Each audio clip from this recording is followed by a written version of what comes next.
ఇలా ఫోటో మీద పెట్టుకుంటారా? ఏమైంది రేషన్ కార్డు మీద ప్రధానమంత్రి గరీబ్ కళ్యాణ్ అన్న యోజన పెడితే తప్పేముంది అంటున్నా నేను. మీకున్న ఇబ్బంది ఏంది? ఇవాళ ఇందిరమ్మ ఇల్లు అంటున్నారు, పైన ప్రధానమంత్రి ఆవాస్ యోజన అని పెడితే తప్పైంది, ఇబ్బంది మీకు వచ్చిన ఒప్పైంది. అంత ఇబ్బంది ఏంది మీకు? అంత పట్టిపోయింది మీకు? పేదలకు ఇల్లు ఇవ్వాలని ఆలోచన లేదు మీకు. పేరు కోసం పట్టింపు మీకు.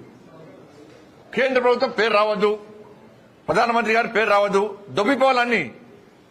దొబ్బిపోవడే కానీ పేరు మాత్రం మీకు ఉండాలి, మాకు ఉండద్దు.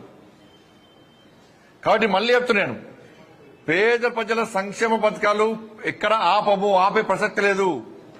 పేదలకు ఎక్కడ అన్యాయం జరగనీయము. ఇటువంటి ఇండ్ల విషయంలో గాని, గరీబ్ కళ్యాణ్ అనే విషయంలో గాని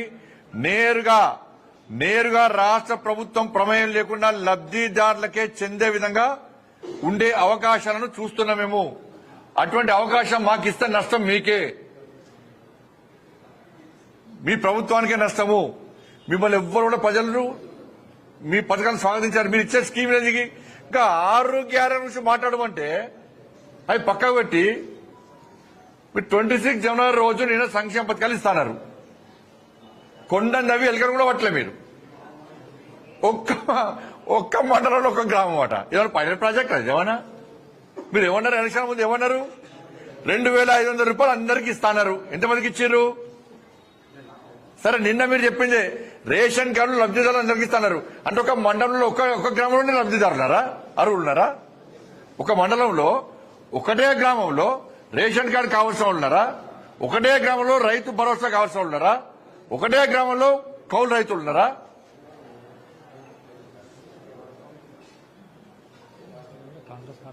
ఇది ఇక్కడ పద్ధతి అంటే ఆ మండలంలో మిగతా గ్రామాలందరూ ప్రజలు ఓట్లేదు మీకు? ఒకటే గ్రామంలో ఓట్లు ఇచ్చినా మీకు? కానీ ఇచ్చే యోచనలో ప్రభుత్వం లేదు. ఇద్దామన్నా ప్రభుత్వం దగ్గర పైసలు లేవు. ఉన్న పైసలు కాబట్టి ఢిల్లీలో కప్పం కడుతున్నారు, పొట్టు దోసుకుంటున్నారు. ఇది పెద్ద 14% సర్కార్. మళ్ళీ చెప్తున్నది, కుటుంబ సభ్యులను కూడా ఈ అవినీతిలో ఇన్వాల్వ్ చేస్తున్నారు.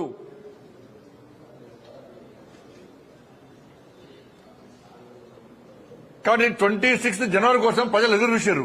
అరే, ప్రభుత్వం రేషన్ కార్డు ఇస్తుంది కావచ్చు, రైతు భరోసా పైన రైతులకు 15,000 రూపాయలు ఇస్తుంది కావచ్చు, కౌలు రైతులకు కూడా 12,000 రూపాయలు ఇస్తుంది కావచ్చు, ఇంటింటికి రేషన్ కార్డు ఇస్తారు కావచ్చు అని ప్రజలందరూ ఎదురు చూస్తే మీరు ఒక్క మండలంలో ఒక్క గ్రామంలో మీరు చేస్తామంటే ఇదంత చీటింగ్ ఎప్పుడు ఆలోచించండి. ఇవాళ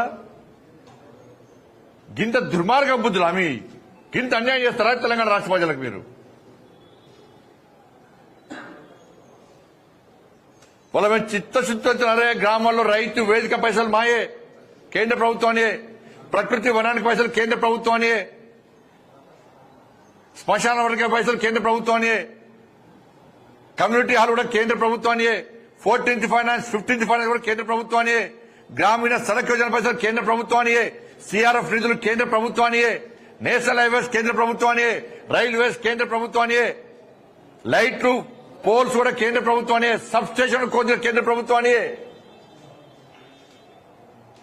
మీరు చెప్పండి, స్కీమ్స్ మీ ఇస్తాను 6 గంటలకి అతిగతి లేదు మీకు. కాబట్టి మళ్ళీ చెప్తున్న రాష్ట్ర ప్రభుత్వానికి, మాకు భేషజాలు లేవు, మాకు వేరే కుట్రయత్నాలు మాకు లేవు. వీలక మేము కలిస్తేనే తెలంగాణ రాష్ట్రానికి అభివృద్ధి జరుగుతుంది, తెలంగాణ రాష్ట్ర ప్రజలకు న్యాయం జరుగుతుంది.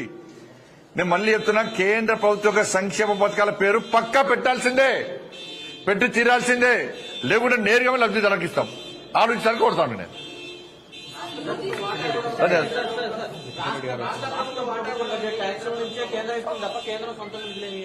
రాష్ట్ర ప్రభుత్వం జేబులోకి ఇస్తుందా? ముఖ్యమంత్రి జేబులోకి ఇస్తుందా? అరే మరి రాష్ట్ర ప్రభుత్వం ప్రజాస్వామ్యం కాకుండా ఇంకొన్ని సమయిస్తుందా? అరే పన్నులు ఇక్కడ కూడా కడుతున్నా ప్రజలు, ఎక్కడైనా పన్నులే. కాబట్టి అంటే ముద్దించుకిస్తారా పైసలు? ఎందుకు ఇస్తారు? రాష్ట్ర కేంద్రం ఇష్టమానికి రాష్ట్ర ప్రభుత్వం ఎందుకు గ్యారెంటీ అమలు చేస్తలేదు? ఇంత పన్నులు కడుతున్నాము, ఇస్తాను హామీలు ఎందుకు నెరవేర్చలేదు రాష్ట్ర ప్రభుత్వం? 6 గ్యారెంటీ ఎవరి జాగ్రత్త కానీ ఎందుకు ఇస్తలేరు? రాష్ట్ర ప్రభుత్వానికి వేరే దేశం నుంచి పైసలు వస్తున్నాయి ఏమన్నా? పాకిస్తాన్ బంగ్లాదేశ్ పైసలు వస్తున్నాయా? వాళ్ళు ట్యాక్స్ కడుతురా? సార్ యూజీసీ మీద రేవంత్ రెడ్డి సెంట్రల్ గవర్నమెంట్ దాడి చేసిన స్టేట్ గవర్నమెంట్స్ మీద అపీల్ చేసినందుకు రాష్ట్ర ప్రభుత్వం ఏది పడుతుంది మాట్లాడుతుంది, వాళ్ళు అనుకున్నదే న్యాయం అనుకుంటున్నారు. కాబట్టి ఈ మాట మేము పట్టించుకోము. ప్రజలకు ఏది న్యాయమో, దేశానికి ఏది అవసరమో దాని గురించి ఇంకోళ్ళు విమర్శిస్తే పట్టించుకునే స్థితి లేదు. న్యాయం చేస్తాం తప్పకుండా. అరే ఉన్నాయి, అమలు చేయమని చెప్పారు. ఫస్ట్ అటల్ పెన్షన్, ఆసరా పెన్షన్ ఇస్తానది ఎవరు? 4,000 ఇస్తానది ఎవరు? 4,000 రూపాయలు ఇస్తానది ఎవరు? ఆసరా పెన్షన్ ఎంతమందికి ఇచ్చారు? ఎందుకు ఇస్తలేరు? పేర్లు ఎందుకు అటల్ పెన్షన్ ఏదైనా కూడా కేంద్ర ప్రభుత్వం ఒక ఆలోచనతో క్యాబినెట్ నిర్ణయించుకుంటుంది. దాన్ని అమలు చేయాల్సిన బాధ్యత ఎవరిది? రాష్ట్ర ప్రభుత్వాలది. మీ పేరు పెట్టుకొని ఇబ్బంది లేదు చెప్తే కదా, ఇంకా వదిలిన పేరు పెట్టుకొని ఇబ్బంది లేదు. కానీ దాని కింద కేంద్ర ప్రభుత్వం నిధులు తీసుకున్నప్పుడు కింద పెట్టుకోవడం లేదా? ఇప్పుడు పోయినసారి ప్రధానమంత్రి ఆవాస్ యోజన కింద 2,40,000 ఇళ్లు ఇచ్చినాం మేము. ఇదే కేసీఆర్ ఇదే పేరు కోసం పాగలాడబడి ఒక్క ఇల్లు ఇయ్యలే. చలో లబ్దిదారుల లిస్టు బెనిఫిషియర్ లిస్టు షో చేయమని చెప్పండి, రిలీజ్ చేయమని చెప్పండి రాష్ట్ర ప్రభుత్వాన్ని. కాంగ్రెస్ పార్టీ ప్రభుత్వం ఉంది కదా, కేసీఆర్ గారు ఎంతమందికి ఈ డబుల్ బెడ్రూమ్ పేరుతో మోసం చేసింది కదా. ప్రధానమంత్రి ఆవాస్ యోజన కింద ఇండ్లు ఇవ్వని మేమిస్తే ఒక్కరు కట్టిమంటే డబుల్ బెడ్రూమ్ పోటుగాడు డబుల్ బెడ్రూమ్ కట్టిస్తా ఒక్కరు సరిపోతుందా? అల్లుడు అంటే కాళ్ళు అత్త కనబడతాయట అని శాస్త్ర పిటకథలు చెప్పిండు. చెప్పేం చేసిండు? 2,40,000 ఇల్లు ఇస్తే పట్టుమని 10% కూడా ఇల్లు ఇవ్వాలి. ఎవరికి ఇళ్ళని కూలిపోతున్నాయి అవన్నీ. ఆ ఇళ్లలో ఉండే పరిస్థితి లేదు ఇవాళ.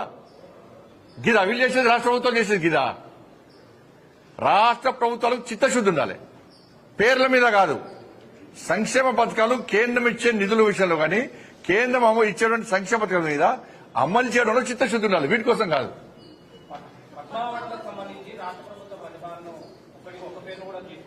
రాష్ట్ర ప్రభుత్వం ప్రతిపాదనలు పంపే సమయంలో ఎవరి పేరు పంపాలో వాళ్ళ పేరు పంపాలి. కేంద్రం ఆలోచిస్తుంది. మీరు పంపిన పేర్లను ఇస్తారా? ఇది అన్ని ఆలోచిస్తారు. పంపేటప్పుడు కూడా జాగ్రత్తగా పంపాలి, మంచి వ్యక్తుల పేరు పంపాలి. వీళ్ళు మంచి వ్యక్తులు కాదంటలే, నేను పద్మశ్రీ అవార్డు వచ్చేటువంటి స్థాయి వ్యక్తులను పంపాలి, పంపిస్తారు.